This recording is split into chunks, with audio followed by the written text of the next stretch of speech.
और एक बड़ी खबर भोपाल से। मध्य प्रदेश में धार्मिक शहरों में शराबबंदी की तैयारी है। शराबबंदी को लेकर सीएम मोहन यादव का बयान। धार्मिक इलाकों में शराबबंदी करने की योजना बनाई जा रही है। शराब नीतियों में इसे संशोधित किया जाएगा। तो मोहन यादव ने कहा, शराबबंदी को लेकर अब गंभीर है, जल्दी शहरों में इसको लागू किया जाएगा। धार्मिक और मंदिर क्षेत्रों के बाहर अब नहीं बेची जा सकेगी शराब। तो शराबबंदी पर एक बड़ा फैसला।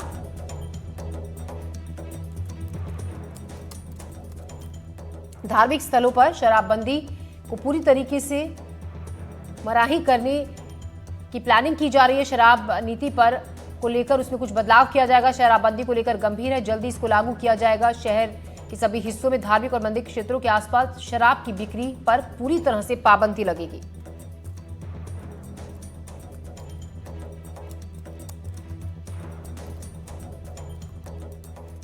ये बजट सत्र का एक तरह से किनारा आया है और ऐसे में हमारी सरकार विचार कर रही है कि हमारे धार्मिक नगरों पर हम अपनी नीति में संशोधन करें और धार्मिक नगरों से शराब की बंदी की तरफ बढ़ें।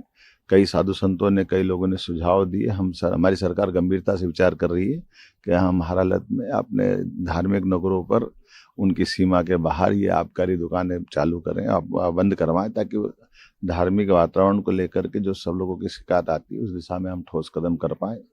हम गंभीर हैं और बहुत जल्दी इस बारे में कोई निर्णय करेंगे। तो इस वक्त की बड़ी खबर, मध्य प्रदेश के धार्मिक शहरों में अब शराबबंदी की तैयारी है। शराबबंदी को लेकर सीएम मोहन यादव का यह बयान आया कि धार्मिक इलाकों में शराबबंदी करने की योजना बनाई जा रही है। आकाश द्विवेदी इस खबर पर ज्यादा जानकारी के साथ हमारे साथ जुड़ रहे हैं। आकाश, क्या प्लानिंग है पूरी तरीके से शराबबंदी करने की उन तमाम धार्मिक स्थलों पर जहां पर अभी इसकी बिक्री होती है? देखिए, मध्य प्रदेश सरकार इस योजना पर तैयारी कर रही है कि जो प्रदेश के धार्मिक स्थल हैं उन धार्मिक क्षेत्रों में किसी भी तरीके से शराब की बिक्री ना हो। इस संबंध में राज्य सरकार बाकायदा योजना तैयार कर रही है और आबकारी जो नियम है उन नियमों में संशोधन किया जाएगा। मुख्यमंत्री डॉक्टर मोहन यादव ने इस बात की पुष्टि की है। उन्होंने कहा है कि कई सामाजिक संस्थाओं और संतों ने इस बात का सुझाव दिया है कि जो धार्मिक क्षेत्र हैं उन धार्मिक क्षेत्रों में शराबबंदी की जाए, क्योंकि बजट सत्र मध्य प्रदेश का नजदीक आ रहा है और इसके पहले राज्य सरकार ये योजना बना रही है कि धार्मिक क्षेत्रों में शराबबंदी पूरी तरीके से लागू की जाए। अभी भी मध्य प्रदेश में जो नर्मदा नदी के आसपास और जो धार्मिक स्थल है उनके आसपास शराब बेचना जरूर प्रतिबंधित है। इसका एक दायरा नियत किया गया है, लेकिन पूरी तरीके से शराबबंदी नहीं है। और अगर ये फैसला राज्य सरकार लेती है तो धार्मिक क्षेत्रों में एक बड़ा नियम लागू हो जाएगा और यहाँ पर शराब नहीं बेची जा सकेगी, ना ही खरीदी जा सकेगी। इसके पहले बीती सरकार में जब मुख्यमंत्री शिवराज सिंह चौहान थे, उन्होंने एक बड़ा फैसला लिया था।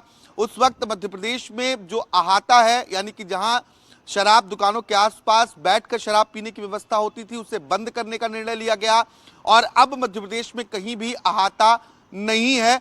उस समय मुख्यमंत्री ने कहा कि हम नशे को हतोत्साहित करने की कोशिश कर रहे हैं। अगर हम थोड़ा और पीछे जाएं तो मध्य प्रदेश की पूर्व मुख्यमंत्री और बीजेपी की फायर ब्रांड नेता उमा भारती शराबबंदी को लेकर कई बार अपनी ही सरकार के खिलाफ मोर्चा खोल चुकी हैं और कई तरीके के सवाल उठा चुकी हैं। इसके बावजूद मध्य प्रदेश में पूरी तरीके से शराबबंदी नहीं हो सकी, लेकिन अब नई सरकार बनने के बाद मध्य प्रदेश के मुख्यमंत्री डॉक्टर मोहन यादव ने यह जरूर तय किया है कि अब आने वाले समय में धार्मिक स्थलों पर जो धार्मिक क्षेत्र हैं, इन धार्मिक क्षेत्रों में शराब बिक्री नहीं हो सकेगी। जी आकाश, जिस तरीके से मोहन सरकार ने कुछ बड़े फैसले लिए हैं, पिछले दिनों की सरकार बनते ही जो बदलाव किए गए थे, जिसमें मसलन तेज डीजे बजाना, खुले में मांस की बिक्री करना, इन तमाम चीज़ों पर जिस तरीके से रोक लगाई गई थी और अब उसी क्रम में आगे बढ़ते हुए कि ये भी एक बड़ा, अगर इसको लागू कर दिया जाता है तो ये भी एक बड़ा फैसला इस सरकार का होगा। निश्चित तौर पर, क्योंकि जब नई सरकार मध्य प्रदेश में बनी, मोहन यादव मुख्यमंत्री बने, तो कई लगातार बड़े फैसले लिए, जिन फैसलों का आपने अभी जिक्र किया। और इसमें ये फैसला भी शामिल है कि धार्मिक क्षेत्रों में जो धार्मिक स्थल उनके आसपास मांस की बिक्री भी ना हो। इस तरीके के फैसले भी मध्य प्रदेश के मुख्यमंत्री डॉक्टर मोहन यादव ने अपनी 1 साल के कार्यकाल में लिए। और अब आने वाले समय में अगर धार्मिक क्षेत्रों में शराबबंदी का फैसला लिया जाता है तो ये राज्य सरकार का एक बड़ा कदम होगा, क्योंकि सरकार का ये मानना है कि धार्मिक क्षेत्रों में स्वच्छता हो और माहौल बेहतर हो, इस लिहाज से शराबबंदी जैसी जो योजनाएं हैं वो लागू की जानी चाहिए।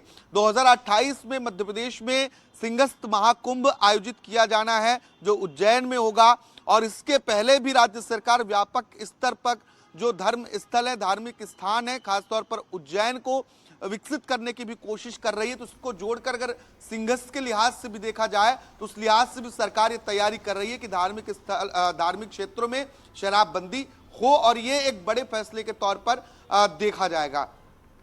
शुक्रिया आकाश आपका जानकारी के लिए।